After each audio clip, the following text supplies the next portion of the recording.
Barça est aidé par l'UEFA. À mon époque, s'il y a des plus jeunes, comment on appelait le Barça? On l'appelait l'UEFA Lona. Tellement le Barça a été aidé par moment par l'UEFA en Ligue des Champions. Ah oui, pour Ribéry qui va arriver devant Casillas. Vas-y mon petit. Le premier but de Ribéry. Match de l'année pour la hype, mais visiblement Malik n'a pas voulu.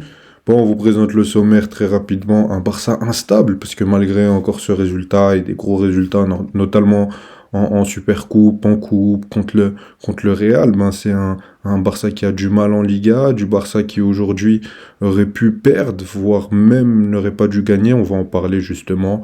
Est-ce que c'est un vol? On a vu la situation litigieuse à la fin, où il devait peut-être y avoir penalty pour Benfica, et ensuite on parlera de Rafinha et de son gros match qu'il a fait, sa grosse saison en général. Malik, tu vas aller sur le Barça instable ou j'y vais? Je veux bien te laisser commencer, Ayoub. Ok, moi je vais y aller parce que je vais parler du match. On a vu un match où le Barça n'était pas obligé de gagner, mais ça aurait pu quand même les mettre en bonne position pour confirmer leur place dans le top 8, surtout quand on voit tous les avantages qu'il y a. Quand tu es dans le top 8, tu joues dès les huitièmes, tu joues le match retour à domicile, tu joues contre une équipe des playoffs, donc c'est très très intéressant. Plus t'es haut, plus t'as de gros avantages. Donc c'était un match malgré tout important pour le Barça, malgré le fait qu'il soit déjà bien classé. Et je trouve qu'ils l'ont entamé de la pire des manières. On a vu tout ce qu'on n'aime pas du Barça. Défensivement, c'était trop fébrile, c'était pas bon.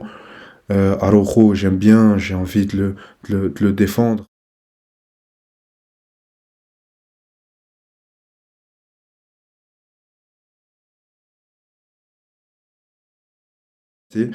Ça commence à devenir saoulant. Le système du hors-jeu, enfin du piège à hors-jeu, il fonctionne de moins en moins. Aujourd'hui, il a quasiment pas fonctionné. Quand on voit le deuxième but que tu t'es pris, mais c'est un but gag, mais c'est un but que tu vois que dans les sketchs. Normalement, quand t'es le Barça en Ligue des Champions, Mais tu peux pas te prendre un but c'est la comme faute ça. du temps, tu penses pas, Ayoub? Sans vouloir te couper. C'est la faute de... Du gardien, tu penses pas que c'est la faute du gardien Mais dans sa sortie? quand tu vois la situation, pour moi, c'est la faute autant de Baldé que Chesney. Parce que quand la balle part en profondeur, les deux ne voient pas ce qui se passe et les deux regardent la balle pour la shooter. J'ai pas envie de me coller des plaintes de certaines administrations, mais à un moment, j'ai l'impression de voir un match d'handisport. Malik, c'est la Ligue des Champions, faut être sérieux. Non, mais sérieux, faut être sérieux un minimum. Tu peux pas proposer ça. Mais malgré, et c'est un Barça qui s'est fait tuer par l'attaquant Pavlidis, qui a fait peut-être aujourd'hui le match de sa vie. Il y a un Benfica qui a été très bon, puisqu'on va critiquer le Barça, mais t'as le Benfica qui a été très bon. Moi, j'avais l'impression de voir un Liverpool un peu plus, avec un peu moins d'efficacité et de niveau, même s'ils ont fait un gros match ce soir, où le pressing était bon. Dès qu'ils récupèrent, ils te font très mal, ils cassent les lignes, mais défensivement, Araujo Cubarsí sur ce match, ça n'a pas été. Alejandro Balde, pareil. Koundé, c'est toujours celui où tu dis non, lui ça va, il a fait son match. Donc voilà, mais quand même assez déçu globalement de la prestation du Barça. Et je voulais parler un peu de la saison, mais je sais pas si tu as quelque chose à rajouter sur leur match, toi, Malik.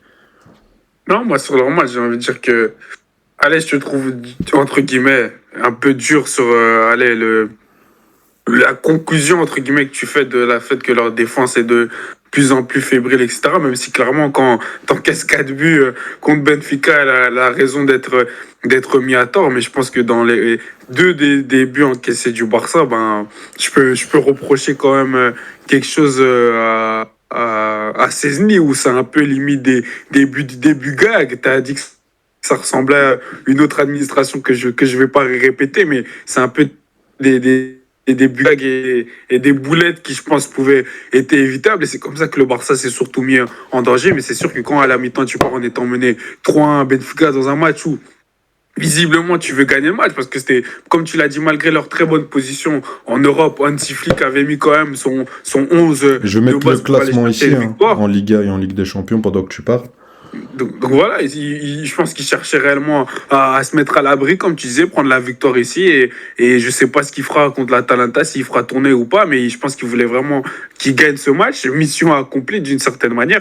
Et tu parlais du piège du hors-jeu. Justement, c'était une question que je me posais en ayant même vu ce match. Dans le fait, comme tu l'as dit, que de plus en plus d'équipes arrive à mieux se préparer par rapport à ça. Parce que la défense, avec une ligne aussi haute, on sait que c'est un gros risque. C'est un risque que Hansi Flick prend.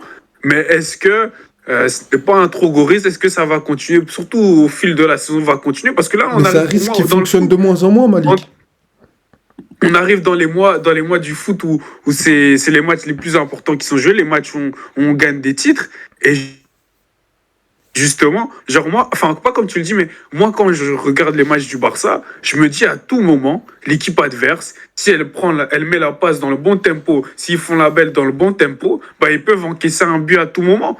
Et d'ailleurs, je pense pas que le Barça fasse des parties des meilleures défenses en Liga et même en Ligue des Champions. Ça, je sais pas, faudrait vérifier les stats, je vais le faire si tu veux, Malik. Mais le problème, c'est que quand on regarde les stats des hors-jeux qu'ils ont provoqués chez leurs adversaires, on voit que c'est en nette baisse, que là, il y a un match où tu avais limite 0, là contre Etafé c'était 2, alors que quand ça fonctionnait, tu étais limite à plus de 10. C'est énorme. Contre le Real, tu as eu 12 hors-jeux, ok, mais c'est une méthode, ça fait un moment qu'on le dit. Là, on voit la fébrilité de cette méthode. Et là, Mais du coup, il faudrait complètement l'enlever ou faudrait varier? Au moment des matchs, tu joues plus haut. Ça, c'est à l'entraîneur de travailler là-dessus. Mais en tout cas, faut changer. Ok. Que ce soit, je pense pas qu'on va passer à tu l'as fait plus du tout, ou alors tu l'as fait à des moments, tu l'as fait bien. C'était une belle méthode surprise. Ça a fonctionné contre le Real dans des gros matchs, contre le Bayern, à domicile quand tu les as battus. C'était 4-1 ou 5-1, je me rappelle plus. Là, contre le Real Madrid, le 4-0. Mais le problème, Malik, c'est que 2021, quand le Barça a gagné, c'était la dernière Liga du Barça, si je ne me trompe pas, quand il gagne la Liga, il la gagne... En 2022? Non, 2022, c'est le Real, sur certains. C'est nous, Benzema, il prend tout. Mais c'était pas il y a si longtemps quand même que le Barça a gagné la Liga. Ou alors c'était 2023. Ben, je crois que c'est 2023. Je crois que c'est 2023. Tu penses? Genre Real, Barça, Real, et cette année, du coup, on va voir. Je pense que c'est ça, ouais. Attends, ouais. Si, parce que Xavi, il a fait deux saisons. Oui, c'est en 2023, pardon, je confonds. Non, voilà. Mais en 2020, j'ai confondu 2021. Mais ok, 2023, quand il la gagne, même si on a énormément critiqué Xavi, c'était grâce au système défensif principalement, même si c'est pas le même jeu qu'Hansi Flick. Ok, et moi je préfère Hansi Flick, et je pense que l'équipe a un meilleur potentiel sous l'entraîneur allemand que sous Xavi. Mais maintenant, le problème, c'est que Malik, là, je vais remontrer le classement. T'as les mêmes points que Bilbao. T'es à 7 points d'un Real qui est mauvais, qui n'est pas satisfaisant, que même les supporters en ont marre. T'es un Atlético qui, bon, là, a fait un bon run, mais ça reste l'Atlético. On sait pas allez, on sait pas si on peut vraiment être, convaincus qu'ils vont gagner. Et d'ailleurs, là, on voit ici, hein, ils ont pris 23 buts en Liga, donc c'est plus que tout le top 4. Et j'ai oublié ce que j'allais dire, pardon. Et oui, mais là maintenant, Malik, comme t'as dit, on arrive dans les mois les plus importants. Ok, tu vas te qualifier, tu vas être dans les 8 premiers. Mais quand on voit ce que Benfica t'a mis, quand tu vas jouer des équipes comme le Real, bon, le Real, c'est pas le bon exemple. Quand tu vas jouer contre le Bayern, bon, c'est encore pas le bon exemple. Non, je rigole. Mais quand tu vas jouer contre ces équipes-là, puisque le Real, ok, ils ont perdu, ils ont fait les cons. Mais comme on le voit, le Real, s'il faut vraiment se concentrer, ils peuvent le faire. Et ils pourront te mettre une danse. Un Liverpool, tu pourras pas parler avec eux. Même une équipe comme Arsenal, qui cette saison, voilà, maintenant en Première Ligue, ça va un peu mieux, ils sont invaincus, et des fois, ils sont pas satisfaisants, peuvent te tuer sur ce genre de choses. Si tu joues comme ça face à eux. La plupart des grandes équipes, même des équipes un peu moins bonnes, là, tu vas jouer l'Atalanta, fais ça avec eux, tu verras, Malik. Bon, restera un match qui aura beaucoup moins d'enjeux, mais dans un match en jeu, fais ça contre eux. C'est ça qui m'inquiète. Et moi, ce qui me dérange en plus, c'est quand tu vois en début de saison des 4-0 contre le Real Madrid, quand tu vois le 5-2 où ils vont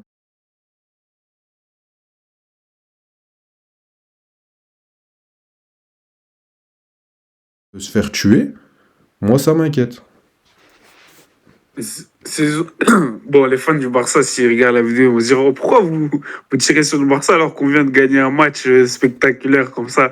Oui, on a parlé du match, là on essaie de plus parler du Barça en général parce qu'on n'a pas vraiment eu l'occasion de le faire, je pense, cette saison à Youb. Et voilà, moi je trouvais que le Barça, les 2 premiers mois, en septembre, octobre, super, ils avaient super bien commencé la saison, j'entendais beaucoup de bruit et on les voyait vraiment être les rouleaux compresseurs. Enfin, j'entendais parler d'eux, rouleaux compresseurs, limite comme Liverpool en première ligue, etc. Moi, je disais toujours, les gars, calme-moi, ça tourne de voir, etc. Et là, depuis 3 mois, depuis le mois Moi, de j'attendais novembre, meilleure le équipe Barça, c'est d'Europe. 6 points en 8 matchs, hein. 6 points sur 24 en Liga. Donc clairement, il y a quelque chose à revoir, à rechanger. Est-ce que Flick va réussir à le faire en Ligue des Champions pour l'instant? C'est propre en vrai de vrai. Ils sont toujours deuxième, ils viennent encore de gagner un match, ils n'ont qu'une défaite. Mais pour la suite, je pense que clairement, Flick devra faire quelques petits ajustements. Arrivera-t-il à les faire? On verra. On verra. C'est ça, surtout Malik. Bah, à un moment, on entendait meilleure équipe d'Europe, on va gagner la Ligue des Champions comme si c'était déjà acquis, alors que c'est pas souvent l'équipe qui est favorite en début de saison qui la gagne, et l'histoire nous l'a montré à de multiples reprises. Mais en plus, Malik, tu sais, on se doit d'être exigeant avec ce Barça. Pourquoi? Il y a Hansi Flick, ils ont ramené un entraîneur qui a déjà gagné la Ligue des Champions, c'est un personnage dans l'histoire du football allemand. Renseignez-vous sur tout ce qu'il a fait. Tu sais, il ramène pas n'importe qui. Au lieu de calmer, de ramener encore des petits jeunes, de laisser partir Lewandowski pour économiser son salaire, ou De Jong, il te ramène encore Dani Olmo. Mais on doit être exigeant. Surtout quand tu vas en face le Real de cette saison, on doit être exigeant en Liga. Quand tu vas en Ligue des Champions, ok, on dit le Barça Ligue des Champions. Pourquoi? Parce que la seule équipe aujourd'hui en Europe qui fait vraiment peur à tout le monde, c'est Liverpool. Le Real, même si ça reste le Real Madrid et qu'on va respecter, surtout dans les mois qui arrivent, commence à être inquiétant. Arsenal, on sait toujours rien dans les grands matchs. Le Bayern, on ne sait pas non plus. C'est un nouvel entraîneur. Donc, oui, on doit être exigeant avec ce Barça parce que tu as une saison où tu peux faire de grandes choses au vu de la concurrence et au vu des moyens que tu as mis et des personnes que tu as ramenées. Donc, si on n'est pas exigeant avec le Barça, on est exigeant avec qui? Et on sera exigeant avec le Real, on sera exigeant avec les autres clubs qui doivent avoir cette stature-là. Mais sinon, Malik, on a parlé de ce match et il faudrait quand même louer le retour qu'a fait le Barça. Mais dans ce retour-là, normalement, il y avait match nul. Et après, bon, je monte le sommaire, un vol. Il y a eu une situation litigieuse. Et après, un but de Rafinha. Malik, est-ce que pour toi, c'est un vol? On attend tous ce moment-là, on s'en fout de la première partie. Alors, le FC Barcelone, moi je suis fan de Chelsea. Pour parler un peu de moi, je sais qu'on s'en fout de moi. Vous êtes là On juste pour s'en écouter le fout. Barça ou juste écouter Ayoub. On s'en fout. Mais je suis fan de Chelsea. Et donc, ce n'est pas la première fois que j'ai vu, en tant que tel, le nul aurait peut-être été plus mérité vu la physionomie du match. Mais clairement, sur la dernière action, sur le 5e but que met Rafinha sur une belle action qui continue après, d'ailleurs, on parlera de lui un peu plus tard. Mais clairement, pour moi, il y a faute sur Barrios dans la surface et je comprends pas comment l'arbitre n'a pas sifflé. Et surtout après, quand il a l'opportunité d'être aidé par la VAR, ben, personne lui dit que peut-être va voir toi-même et on lui dit que non. Genre quand ils disent même pas à l'arbitre d'aller voir par toi-même, ben, c'est que pour eux, vraiment, la décision, elle était logique, il y avait vraiment rien, qu'il n'y avait pas pénalty. Moi, je pense vraiment qu'il y avait pénalty pour Benfica, donc peut-être que Benfica aurait pu aller chercher cette victoire. Mais bon.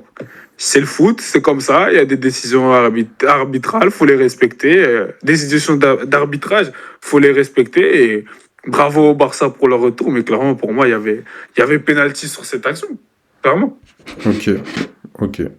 Ben, pour moi aussi, à penalty, moi, ce qui me dérange d'autant plus, encore, tu vois, à vitesse réelle, j'ai eu un doute. Bon, j'étais en appel avec Malik, et il m'a dit, oh, penalty, etc. On va pas dire qu'il m'a spoilé, pour pas dire le moyen que j'emploie pour regarder des matchs, mais il m'a spoil. Et quand je regarde l'action, je me dis, on va faire comme Yacine Adli, il avait dit, le bif. Mais en tout cas, j'étais pas sûr qu'il y avait penalty ou pas, mais quand on voit les ralentis, on voit clairement qu'il y a penalty. Et t'as l'arbitre qui appelle la VAR, il va pas voir la VAR. Juste il demande. Non, non, il va pas voir. Il va pas voir, Il juste demande il et demande, puis- et il siffle pas ça, alors que derrière, il y a un but en plus. Donc non seulement tu perds l'occasion de gagner 3 points, mais en plus de ça, tu perds tout et tu prends même pas un point. Tu repars même pas avec le match nul. Moi, je trouve ça trop dur envers cette équipe de Benfica.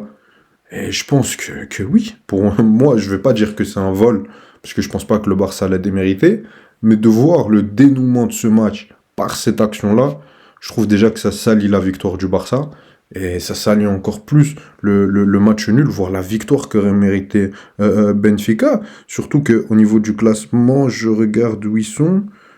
Je les vois. Ils avaient besoin de gagner. Ils avaient clairement besoin de gagner. Ils avaient besoin de gagner, mais attends, comment ça se fait que je trouve pas Benfica dans le classement? Ça m'inquiète là. Ah ouais, ils sont 18. Ils sont 18e avec 10 points. Ils sont pas sûrs d'être allés dans les playoffs avec les matchs qui arrivent. Donc là, ça leur aurait fait 12 points, ils seraient quasiment déjà qualifiés, ça leur aurait fait un grand bien.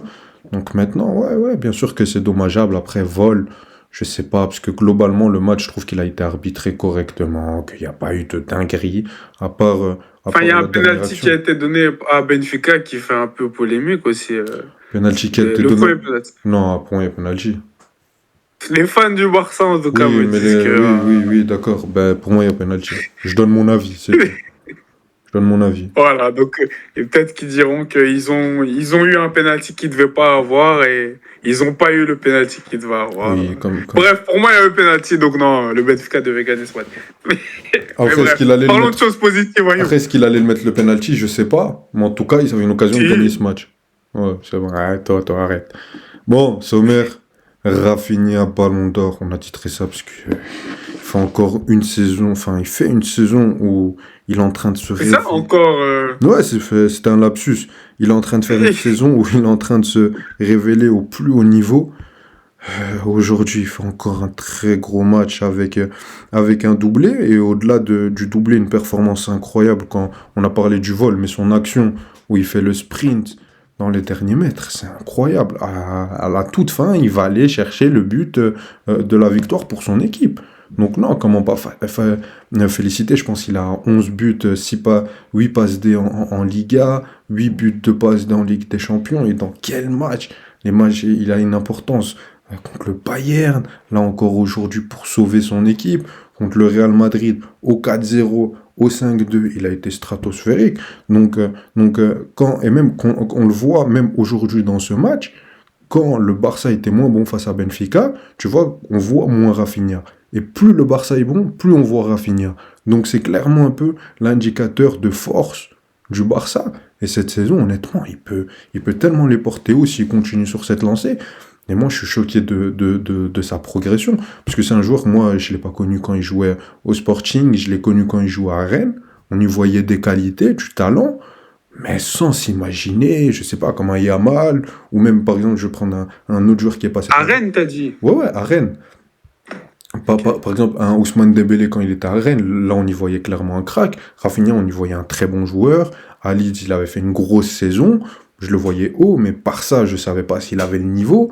Moi, le voulais un peu plus haut en première ligue, un Aston Villa, peut-être un Man U, parce qu'ils avaient des lacunes, mais un Barça avec l'exigence qu'ils ont vis-à-vis de leurs ailiers au vu de leur passif à ce poste-là. Je m'imaginais pas un Rafinha arriver à ce niveau. Et c'est là on doit louer aussi, puisqu'on a critiqué Hansi Flick, mais là où il a fait un travail énorme, il l'avait déjà fait au Bayern, comment il arrive à te transformer un joueur en si peu de temps, parce qu'on parle souvent de Guardiola, du logiciel Guardiola, qu'il faut une saison d'adaptation, mais qu'après, ok, t'es un monstre, t'es un des meilleurs joueurs du monde. Lui, dès son arrivée, on a vu un joueur complètement différent, on l'a vu lui apprendre à jouer avec ses qualités, et en faire un tueur, aujourd'hui, un des meilleurs joueurs du monde. Sur le début de saison, il est top 5, voire top 3 des meilleurs joueurs en Europe, et si on m'avait dit ça au début de saison, j'aurais eu énormément de doutes, donc honnêtement, Rafinha... Ballon d'Or, je sais pas encore, puisque tout va jouer sur les titres aussi. Mais en tout cas, il fait une saison, pour le moment, une première partie de saison, et un début de deuxième partie de saison du niveau podium ou du niveau top 5. Et c'était pas croyable quand on le connaissait au début. Alors, moi, Rafinha, moi, je ne l'ai pas connu à Rennes comme Maillot. Moi, c'était vraiment à Leeds en première ligue. Mais même dans ces super saisons qu'il faisait en première ligue, où justement, c'est ce qui a attiré la plupart des grands clubs à aller, à le prendre, même des Chelsea, etc. Ben, on a vu ce qu'il avait fait. Mais même à Leeds, il n'avait pas le niveau qu'il a actuellement avec le Barça. C'est Donc, ça. vraiment, c'est exceptionnel ce qu'il fait cette saison, comme le dit Ayoub. Mais moi, au-delà des buts, au-delà des statistiques, des passes D, etc., que que Ayoub dit. Moi, là où Rafinha m'avait surpris, voire même impressionné, c'était plus la saison passée, où c'était encore les saisons où des fois il pouvait être critiqué voilà, par les fans du Barça parce qu'on trouvait qu'il n'apportait pas tant que ça, etc. C'était le quart aller face au Paris Saint-Germain. J'avais eu la chance d'aller voir le match en vrai. Et c'est pour ça que des fois, voir les matchs clairement en vrai, ça donne une autre perspective que des fois la télé peut pas te donner. Je m'étais rendu compte à quel point Rafinha, son jeu sans ballon, genre ses courses, c'est grave important pour le jeu du Barça, à quel point il peut être utile pour l'équipe, parce que rien que bêtement, il est hyper rapide. Genre quand je l'avais vu faire un sprint, au moins juste pour empêcher une relance, je crois que c'était de Marquinhos, j'ai fait... Rafinha, il est rapide comme ça. Genre, même à la télé, tu le vois, tu dis ça va, il court vite, mais il est vraiment rapide. Donc, le volume de jeu qu'il a dans ses courses, dans son jeu sans ballon, moi, c'est ça qui m'avait impressionné l'année passée. Et je me dis, avec ce qu'il fait cette saison, avec Flick, qui aime bien avoir des joueurs qui font des courses, etc. Donc, rien que dans cet aspect du sans ballon, je suis sûr qu'il kiffe Rafinha. Mais en plus, avec le ballon, ce qu'il fait sur les crochets, sur les fautes qui provoque, etc. et les buts qu'il ramène, ben c'était limite le coach parfait pour lui. Et ça me fait comprendre encore mieux pourquoi il est. Allez, il expose comme ça. Et j'espère vraiment pour lui qu'il va continuer de la sorte jusqu'à la fin de saison. Et que ce n'est pas juste un pic d'un moment, mais que réellement il reste dans cette. Et surtout, on voit qu'il est en confiance. Sur son dernier but, on voit, il va dans son action, il fait un contrat.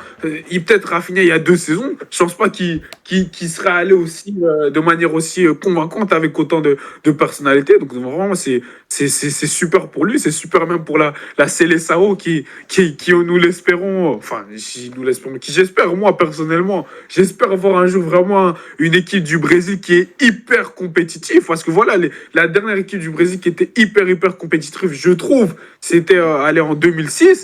Que ce soit en 2010, 2014, 2018, j'ai toujours eu beaucoup de déceptions. Et avoir un élément comme Rafinha qui monte en puissance comme ça, s'il arrive à finir juste la saison comme ça et continuer les autres saisons de la sorte, ça peut être super parce qu'il a quoi? Il a 28 ans. C'est les âges d'or, comme on dit, pour un sportif de haut niveau, pas que dans le football. Donc vraiment, j'espère pour lui qu'il va rester dans cette forme, dans cette confiance. Et on sait à quel point la confiance, ça fait toute une différence dans le sport et dans la vie, même en général. Je suis d'accord. Et ouais, t'as bien fait de signifier son passage avant au Barça, parce qu'on a parlé de Leeds, de Rennes. Mais au Barça, il n'était pas vu comme un roi, il était très critiqué, trop souvent irrégulier. Après, c'est le contexte qui fait que tu vas être mis plus en valeur. Et en plus, il performe à un poste qui n'est même pas vraiment le sien. Là-bas, c'est un ailier droit qui rentre, là, il est ailier gauche, beaucoup de courses. Je pense que c'est vraiment un Flick qui a compris qui il était comme joueur et il maximise toutes ses compétences et il en fait un joueur incroyable dans son système. Donc, honnêtement, félicitations à Rafinha. Et vous, dites-nous ce que vous en avez pensé globalement du match du Barça contre Benfica. Est-ce que c'est un vol?